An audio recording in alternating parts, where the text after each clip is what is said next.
आपल्या भावांना दान करून टाकली माऊली. दातृत्व सोपं नाही माऊली. इथं भाऊ भावाला गुंठा देईना. दुर्योधनाची औलाद अशी होती का तो म्हणायचा सुईच्या टोकावरती सुद्धा देणार नाही. मग काय झालं? कौरवांचा नाश झाला, कौरवांचा नाश झाला, कौरवांचा नाश झाला, कौरवांचा नाश झाला. धर्म पांडवांनी केला, धर्म पांडवांनी केला, धर्म पांडवांनी केला, धर्म पांडवांनी केला. अंगी देव राबविला, अंगी देव राबविला, अंगी देव राबविला, अंगी देव राबविला.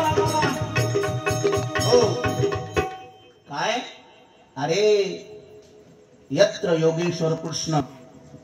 माऊली पांडव म्हणायचे देव आमच्या बरोबर आहे आणि देव म्हणायचे मी धर्मा बरोबर आहे. काय म्हणून बाबाजींसारख्या संतांनी सुद्धा शास्त्र वाचनामध्ये म्हटलं शिलामध्ये सत्य आहे, सत्यामध्ये धर्म आहे, धर्मामध्ये सदाचार आहे, सदाचारामध्ये बळ आहे आणि बळामध्येच लक्ष्मी आहे आणि लक्ष्मी जय नावाचा परमेश्वर आहे. पण पहिलं काय? जीवनामध्ये एक रक्कम असावी सत्य.